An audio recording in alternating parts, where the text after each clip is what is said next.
Today, I'm going to show a very simple and effective way of restoring your engine to its former state. It is decarbonizing. We will pour some engine flush liquid in the running engine. It will thoroughly rinse the combustion chamber, evaporating under high pressure. It will also thoroughly rinse the valves.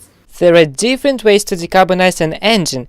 The liquid can be put into a fuel tank, engine oil container, or a running engine through a tube. There are different nozzles produced by different manufacturers for different methods. Yet we are going to use materials at hand because they are the cheapest and most available one. We are going to use a mixture of hydrogen peroxide with water. Mix 16 hydrogen peroxide tablets with 5 liters of water or 400 milliliters of 3% content hydrogen peroxide with 5 liters of water. We will also need a bottle and a tube with a drip bag.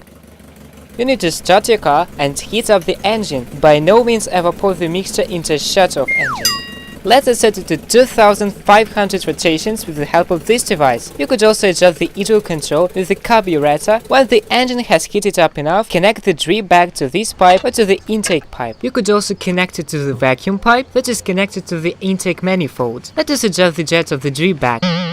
It has to drip fast but not to flow continuously. Once the mixture gets into the engine, the dashboard starts ascending vapor. That is not just some vapor. The vapor contains the carbon that was collected in the combustion chamber and the valves for a long time. There may be some drops in the engine work during the carbonization process. Rotation of the engine may drop, it may shake violently. Once you have decarbonized the engine, such problems as overusing of engine oil, low compression, pinning, drops of engine rotation, overusing of petrol, and low power will be gone. Once you finish your decarbonizing, you need to drive 10 to 15 kilometers in order for the wastages in the engine to get out of the engine completely. You may have white smelly smoke as a result of the decarbonizing. Then you need to change the engine oil and the engine oil filter. You can do that 100 kilometers before you need to change your engine oil. Now let us drive the car and see the results of the decarbonizing. The exhaust fumes are not that thick, and it takes this car to reach the speed of 100 kilometers, the same amount of time as it would take for a brand new car, that is 14 seconds to be precise.